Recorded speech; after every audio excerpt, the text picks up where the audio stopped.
Hello, my name is Rachel Yenni. I have been part of McPherson County 4-H for 10 years. My interest in 4-H started from my 3 older brothers, as I was younger and not quite old enough to reach the age as I'd follow them around at their 4-H events. As soon as I became age, I signed up. And today, I'm here to tell you about my KAP for clothing and textiles. My favorite learning experience in this project would have to be learning from my grandma. Having her teach me all the little tricks she's known for sewing over the years. Having her help me with my highs and lows of my highs of when I finally got my corners to line up just perfectly, or my lows of my corners aren't lining up and realizing that it's not just good enough when the corners don't line up to sometimes you have to rip out the seams and ensuring that it's okay and that everybody makes mistakes of having to rip out. Through my learning process, I now know how to make a t-shirt quilt, which of course was my KAP goal, to make my brother a t-shirt quilt. For this t-shirt quilt, with the help of my grandma, of course, my mother, and with Seth, we took all of his shirts from his childhood, school events, other events, and of course, you bet, 4-H. There was, of course, the green side, full of a whole bunch of 4-H shirts and some John Deere shirts.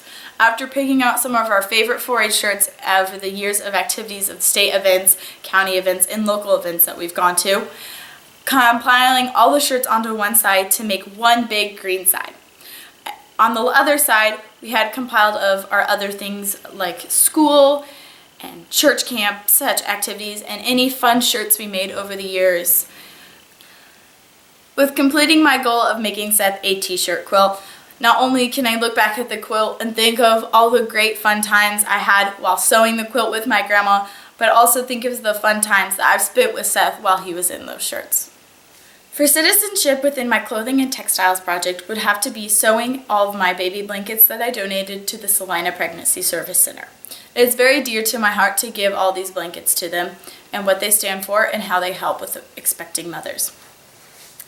With this donation, I had saved and normally give around Christmas time of every year, but this time I waited till around February, March to give my blankets.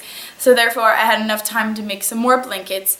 And in this process, I found another 13 upstairs in my grandma's house, which filled my heart with joy even more to know that I had more to give.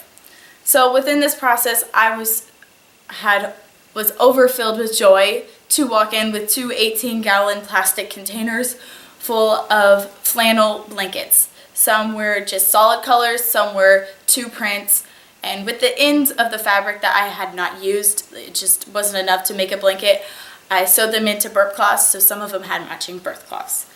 And to put all the blankets aside, my last donation to the Pregnancy Service Center was buying my 23 articles of clothing of onesies and jackets that I had found on sale within the year.